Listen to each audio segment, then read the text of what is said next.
Bom, gente, boa tarde a todos. Boa tarde porque o horário que eu tô gravando é agora às 3h37 da tarde. Bom dia, boa tarde, boa noite para quem for ver o horário do vídeo. Pois bem, hoje a gente vai falar de um assunto bem interessante, um assunto no qual, para quem já acompanhou uma das lives que eu já fiz pelos stories do Instagram da escola, a gente vai falar sobre inflamação e infecção, né? Então a gente vai falar o que é de fato a inflamação, o que é de fato a infecção, que tipo de medicamento a gente precisa ou deve tomar no momento da inflamação, até mesmo da infecção. A gente vai falar também das fases da inflamação, os sinais cardinais, a fase da infecção também, os anti-inflamatórios, os antibióticos, enfim. A gente vai falar bem resumidamente em relação à infecção, inflamação, antibiótico e os anti-inflamatórios, nos quais são os medicamentos a serem tomados mediante uma inflamação ou a infecção. Beleza? Então vamos lá. Então, como foi dito para vocês, né, a gente vai falar sobre inflamação e infecção, os sinais cardinais de cada um, a diferença de uma para outra, e vamos entender um pouco logo sobre o conceito da inflamação, né, o que de fato é inflamação, o que é, como pode um ferimento chegar ao ponto de um determinado tipo de inflamação, por exemplo. Então, a inflamação, gente, é um termo médico para a resposta do organismo à irritação, lesão ou até mesmo a possível infecção, certo? Então é a reação protetora normal do organismo a um agente infeccioso como bactéria ou vírus, que são os micro-organismos mais comuns a adentrar o nosso organismo, né? Ou até mesmo um antígeno, um agente estranho no organismo, lesão tecidual. Geralmente a inflamação é um processo que ajuda a desencadear a cura. Como assim, professor? 1 minuto. Mas se ela não parar no momento certo ou não for controlada, ela pode causar danos maiores e quase sempre irreversíveis, né? Então vamos lá, vamos ser objetivo no que é inflamação. Então, inflamação, gente, é algo, né, alguma resposta do nosso organismo a uma possível irritação, uma possível lesão ou até mesmo uma possível infecção, tá? Então, a inflamação, de fato, quando o ferimento, o machucado, o trauma, né, no caso, vem a ter uma inflamação, é porque está desencadeando a cura daquela infecção ou até mesmo lesão ou enfim, ou irritação, né? Então a inflamação no caso é algo bem mais como é que eu posso falar para vocês, simples de se cuidar, né? Só que quando ela possa passar de um momento do qual seria a cura, né, desencadear algo bem mais severo, bem maior, perdão, pode se tornar incontrolável, ou seja, pode ocasionar em algumas situações danos irreversíveis, tá? Então a inflamação é algo mais superficial, mais simples a ser controlado, diferente da infecção que a gente vai já falar já já. Então existem os 5 sinais que identificam uma inflamação. Os cinco sinais mais comuns, que eu acredito que vocês talvez já tenham ouvido falar, senão a gente vai entender hoje, é o calor, o rubor, o inchaço, a dor e principalmente a perca de função, né? A gente vai dar exemplos para ser mais objetivo para vocês sobre esses 5 sinais que identificam de fato uma inflamação. A gente poderia também falar, e vamos falar inclusive da infecção e os sinais cardinais da infecção também, tá? Mas antes disso, a gente vai falar dos 5 sinais da inflamação, o rubor, o que é de fato o rubor. O rubor quer dizer a hiperemia, ou seja, o aumento do fluxo sanguíneo na região onde foi afetada. Por exemplo, um trauma, uma batida. A gente está caminhando aqui, bateu a perna, enfim, o braço na quina de uma mesa, enfim. Aquela região onde foi afetada, onde teve o trauma, onde foi machucada, obviamente ela vai ter o quê? Um espasmo ou um espalhamento, digamos assim, da região onde foi afetada, de sangue, né? Então o sangue quase sempre fica de uma cor mais azulada, uma cor mais esverdeada, amarelo, para quem é mais branquinho, né? E aí acaba tendo uma certa visibilidade ali naquela região, naquela pele, onde foi de fato afetado por a quina daquela mesa, né? Então o que é que acontece? O rubor é algo que sempre aparece na inflamação, um dos sinais primordial que de fato está inflamada aquela região. Ocorre o primeiro sinal flogístico, no caso rubor avermelhidão, que é caracterizado pela coloração vermelha, né? No caso o rubor. Pode ser um pouco mais azulada, pode ser um pouco mais esverdeada, portanto que o rubor é considerado também um dos sinais da inflamação. O calor, algo bem simples também a ser desenvolvido nessa parte da inflamação, das características mais comuns também da inflamação é o calor, onde o fluxo sanguíneo aumenta e o sangue contém uma certa temperatura. A gente sabe que o sangue, né, dentro do nosso organismo, internamente, tem uma temperatura bem mais elevada do que o exterior. Então, geralmente, quando se sangra, se chegar a tocar no sangue, o sangue obviamente vai estar com uma temperatura bem mais elevada do que o seu exterior, né? Então acontece o segundo sinal, o calor, ocasionando um aumento da temperatura do local onde foi ocorrido o edema, né? A pancada, enfim, o trauma onde está inflamado. O inchaço também é outra característica interessante da inflamação, porque geralmente quando a gente se refere a inchaço, a gente se refere a edema. Então tudo que está inchado tem um edema. Foi provocado por algum micro-organismo, foi provocado por algum trauma, foi provocado por alguma situação no qual inflamou aquela região onde foi afetada. Então o aumento da permeabilidade do fluxo sanguíneo consiste na saída de plasma para o seu interstício, ou seja, para o exterior, para fora, né? Causando assim o inchaço, né? Ou até mesmo o edema, como vocês preferirem falar. A dor sempre vem no momento da inflamação. Como assim, professor?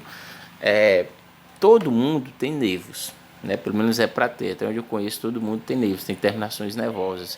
Existem algumas situações de alguns seres humanos, né, que não tem essa capacidade de sentir dor. Então, para quem não sente dor, infelizmente, chega a ser ruim.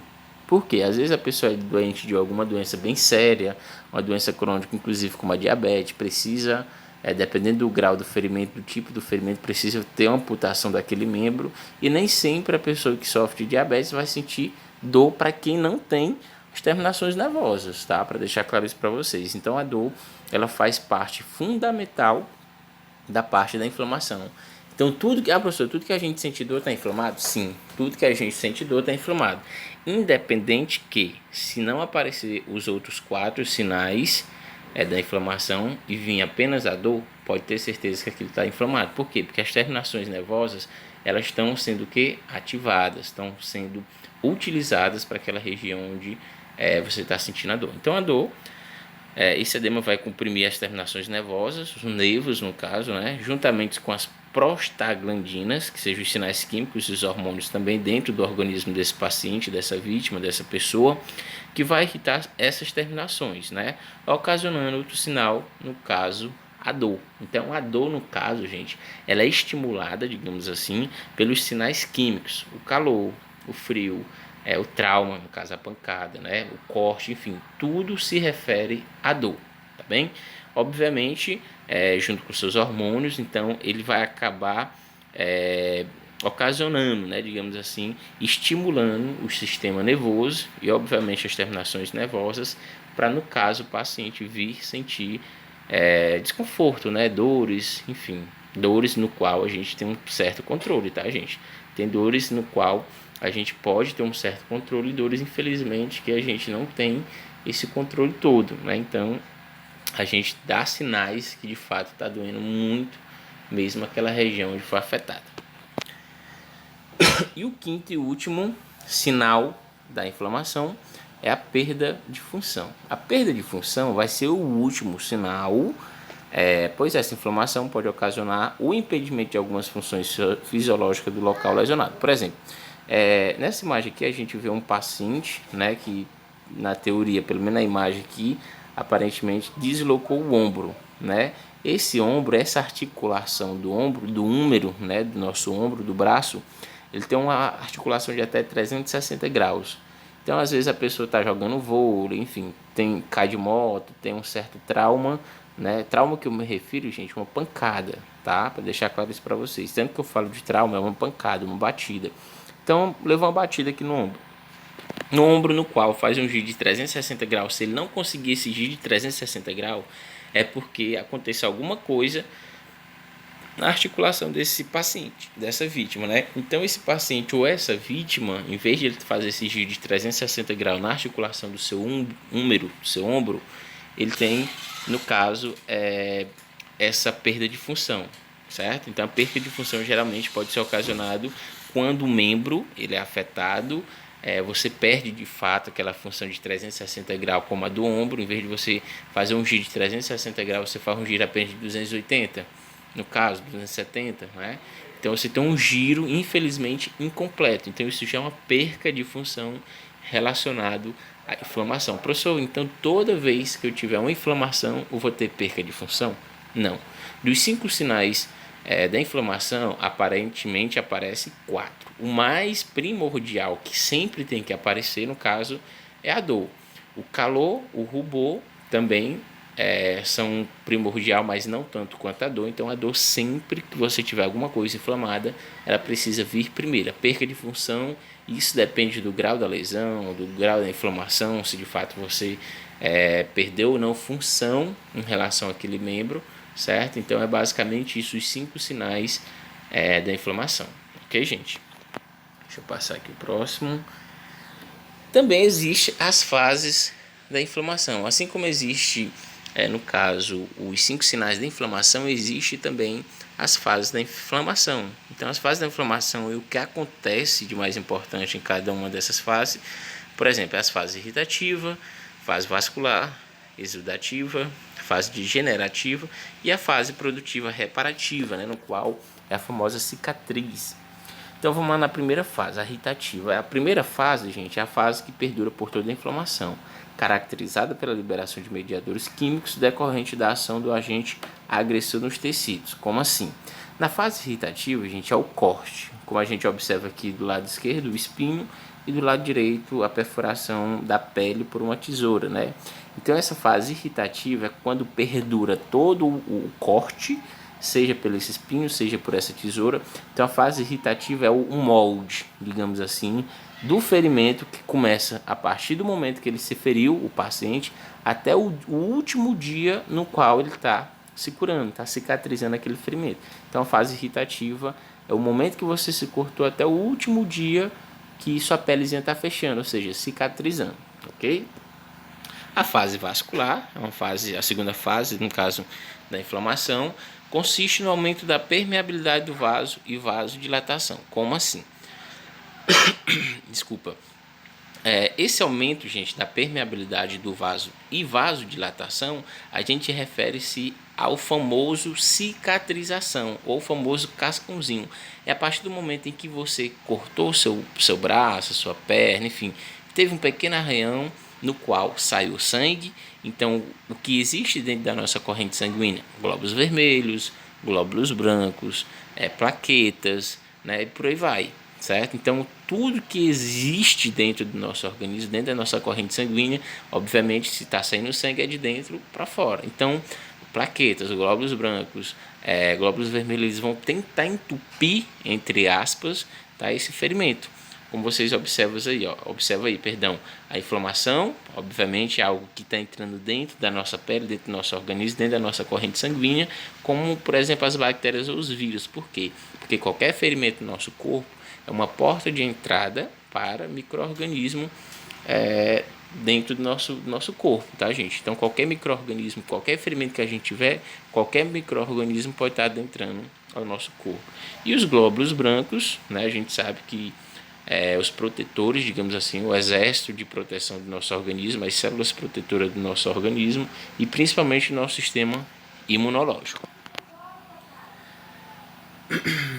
Aqui a imagem, como falei para vocês, a inflamação, que é o momento onde você corta, né, ou perfura a sua pele, e os glóbulos brancos estão saindo da sua corrente sanguínea para tentar proteger o seu organismo, né, em relação à entrada de micro-organismos como bactérias, até mesmo vírus.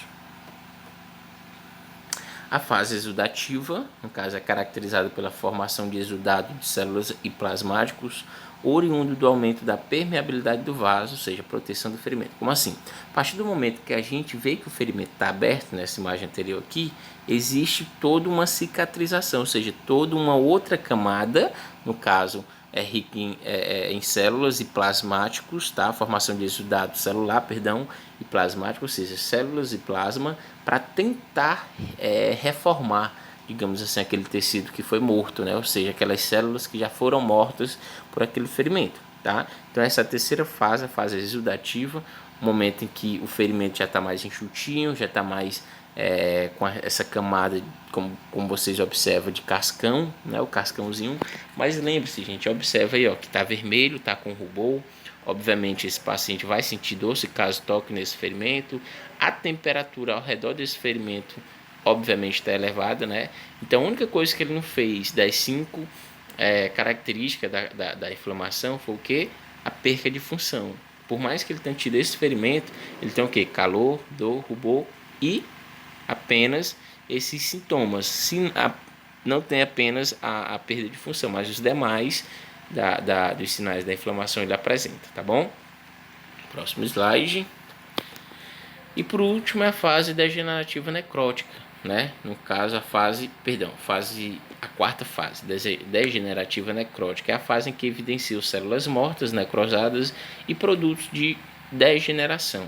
Essa fase degenerativa necrótica, gente, é quando geralmente as células do organismo desse paciente, dessa pessoa, elas estão se formando de uma forma totalmente mortas, se é que vocês me entendem. Então, todo ferimento que a gente tem, a nossa pele nunca ela volta da mesma forma. Por quê? Porque as células que constituía aquela parte ali do nosso corpo, né, no qual foi ferida, foi rompida a pele, ela nunca volta da mesma forma.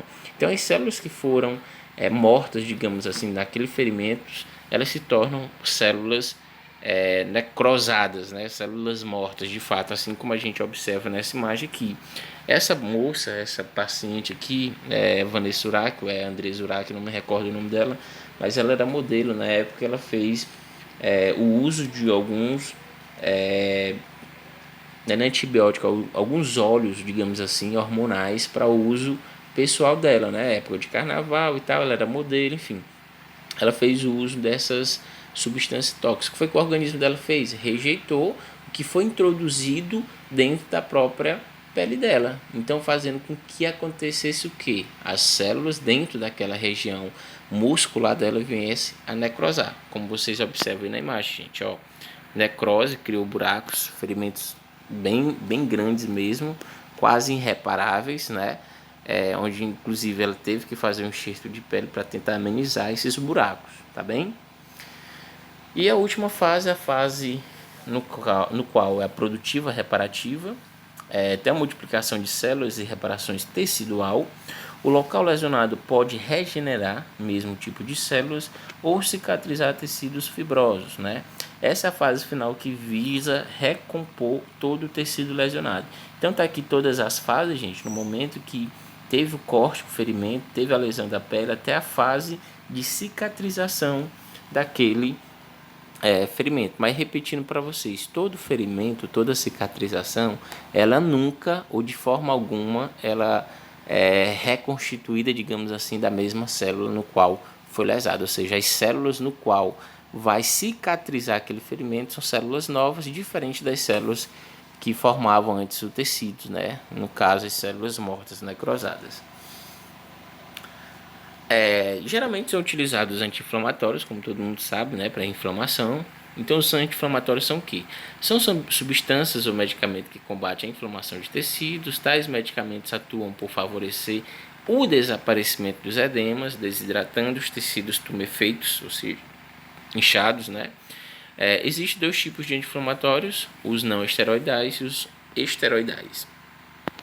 Os não esteroidais referem-se aqui, são um grupo variado de fármacos que têm em comum a capacidade de controlar a inflamação de analgésicos, né? Como reduzir a dor, por exemplo, e até mesmo combater a febre, no caso um medicamento totalmente antitérmico e anti-inflamatório, que a gente geralmente já fez o uso dessas medicações, né? Os exemplos mais comuns que a gente tem é o ibuprofeno, acredito que todo mundo conheça, né? A nimesulida também, que é um tipo de medicamento muito comum, é um anti-inflamatório também. E por último, o diclofenac, medicamento esse que eu acredito que quase todo mundo já fez uso dele também. Esses são aqueles que a gente falou ainda há pouco, né? O diclofenac, o nimesulida, até mesmo o ibuprofeno, são medicamentos não esteroidais, anti-inflamatórios não esteroidais, tá bom? Que no caso causa o efeito, digamos assim, desse medicamento, né, o efeito medicamentoso, o princípio ativo dessa medicação, dentro dos fatores mais comuns, como febre e até mesmo uma pequena e simples inflamação. E os anti-inflamatórios esteroidais, gente. Esses também podem ser chamados de glicocorticoides. Estes tornam-se importantes no tratamento de numerosos distúrbios inflamatórios, imunológicos, hematológicos, entre outros também, que a gente tem um vasto campo em relação a esses usos de medicamentos esteroidais, né? Essa aplicação estimula o desenvolvimento de muitos esteroides sintéticos, né? Como, por exemplo, os corticoides, que eu acredito que todo mundo já ouviu falar também nos corticoides. É um tipo de medicamento bem ofensivo, né? Quase sempre ofensivo para quem faz uso desses medicamentos. Medicamentos esses que são ricos em hormônios, principalmente, alguns deles, né? Então, os corticoides, gente, são conhecidos como cortisona ou até mesmo corticosteroides, né? São hormônios produzidos pelas glândulas suprarrenais que possuem forte ação anti-inflamatória, sendo por isso muito utilizado nos tratamentos de problemas crônicos como asma, alergias, artrites reumatoides, até mesmo lúpus, né? Que são doenças crônicas, tá bem? Algumas delas, inclusive, né? Existindo vários tipos de corticoides que são utilizados de acordo com cada problema. Os tópicos, né, no caso na pele, os orais, na região da boca, os injetáveis, os inalatórios, enfim, os spray nasal e etc, né? Aqui eu tenho alguns exemplos, gente, dos corticoides tópicos, corticoides orais. Essa partezinha aqui eu vou deixar para vocês dar uma pesquisada, que inclusive vai ser uma das questões da nossa atividade, tá? Então essa parte eu vou deixar mesmo para vocês darem uma pesquisada bem bacana. Temos os corticoides injetáveis, também os inalatórios, são corticoides também super eficientes, como por exemplo os injetáveis para lúpus, até mesmo queloides, tá? Tem pacientes que inclusive quando vai fazer uma cirurgia ou algo do tipo, passa por um processo cirúrgico, a cicatrização daquele ferimento, daquela cirurgia nem sempre é suficiente para recobrir ou cobrir novamente a pele que foi afetada, né? Então a cicatriz geralmente é ondulada, né? Cresce mais do que o limite que era para crescer. Agora vamos falar das infecções. É algo bem mais interessante do que a inflamação, tá? A infecção, gente, é algo ou são causados por agentes externos. O organismo reage à entrada de micro-organismos como vírus, bactérias, parasitas e até mesmo fungos, tá? Nesse processo, as células de defesa, os leucócitos, tentam combater os micro-organismos, o que normalmente dá origem ao aparecimento de pus. Alguns sintomas que podem ser causados por infecções. Então, professor, quer dizer que toda infecção, tudo que tiver pus é infecção? Sim. Geralmente, gente, o pus é algo que apresenta ou reapresenta a doença chamada infecção. Ah, professor, quer dizer que o pus seria o quê? O pus nada mais é, gente, do que uma quantidade X de células mortas dentro daquela região onde foi infestada por algum tipo de micro-organismo, seja vírus ou bactérias, né? Fungos, enfim. Eu costumo até dizer que é algo que todo mundo era, pelo menos para saber, não falo de vocês, mas pelo menos a maior parte que estuda a área da saúde, que o vírus, ele chega a ser, obviamente não tem cura, mas tem um certo tratamento diferente da bactéria. As bactérias, gente, quase sempre, dependendo do tipo da bactéria, assim como o vírus, dependendo do tipo do vírus, a bactéria ela chega a ser mais agressiva dentro do nosso organismo do que o próprio vírus. Por quê? Professor, mas a bactéria tem tratamento, até a cura, justo. Todas as bactérias têm tratamento e cura. Vírus, alguns, assim como o vírus da AIDS, assim como o vírus da gripe, inclusive, que são tipos de vírus comum, mas são vírus que não têm a cura, tem um tratamento, mas não tem a cura, assim como o Covid-19, no momento não temos a cura, mas alguns pacientes estão se tratando com alguns antivirais, enfim. O que eu me refiro, gente, é que os micro-organismos dentro do nosso organismo, assim como os vírus e as bactérias, são mais ofensivos do que o próprio fungos, tá bem? Deixa eu passar aqui o próximo slide. Então, os fatores no qual a infecção é proliferada, a gente tem alguns fatores, no caso o status imunológico, ou seja, dependendo do paciente ou da vítima, né, digamos assim, em relação à infecção, a gente tem que levar em consideração os status imunológicos. Como assim, professor? Dependendo da imunidade do paciente, da pessoa, seu status imunológico, dependendo da infecção, se é por vírus ou é bactérias, vai contar muito, ou seja, vai ajudar muito. Então você precisa de fato ter uma imunidade totalmente boa, 100%, para tentar controlar esses micro-organismos dentro do seu corpo. Alguns outros fatores também de infecção e proliferação, né? O uso abusivo de antibióticos também. A gente sabe que antibióticos geralmente, quem faz o uso descontrolado ou abusivo desses medicamentos pode ter problemas quase sempre irreversíveis também, tá? Procedimentos médicos em particular, os não invasivos, os invasivos, né? Que são medicamentos, são procedimentos esses que de fato o organismo da pessoa seja afetado de uma forma totalmente errada. Porque às vezes é uma cirurgia mal feita, às vezes é uma cirurgia no qual não usa nenhum tipo de medicamento, não usa os aparelhos, os equipamentos de uma forma correta, enfim. Então os procedimentos médicos em particular, os invasíveis, né, ou seja, aqueles clandestinos, acaba tendo importância no momento da infecção também do organismo dessas pessoas. A idade também geralmente conta muito, principalmente para recém-nascidos e pessoas idosas, são mais vulneráveis à infecção, né? Porque devido à imunidade também a gente sabe disso. E o próximo slide, conceito básico sobre a infecção. A todo tempo a gente sabe que está em contato com micro-organismos, seja pelo ar, na terra, no contato com outras pessoas e até na nossa flora normal. Vou já explicar o que é essa flora normal. Convivemos o tempo todo com esse micro-organismo, seja lá de que situação ou como for. Todo instante a gente está tendo contato com o micro-organismo, né? Então, o processo do adoecimento ocorrerá quando o micro-organismo ele é patogênico, que estão vulnerável a um tipo de patologia, ou as condições do corpo não estão saudáveis, certo? Por exemplo, aqui a gente tem uma lista de algumas doenças infecciosas. Essas doenças, gente, fiz um resumo geral aqui das principais, como a catapora, cólera, dengue, febre amarela, gripe, a hepatite, a malária, a rubéola, sarampo, sífilis, até mesmo o coronavírus. Tá? A gente tem a tuberculose também, que é uma doença auto-infecciosa também, né? Mas vamos entender aqui um pouco sobre essas doenças. Calma aí, deixa eu só dar uma passada aqui no slide.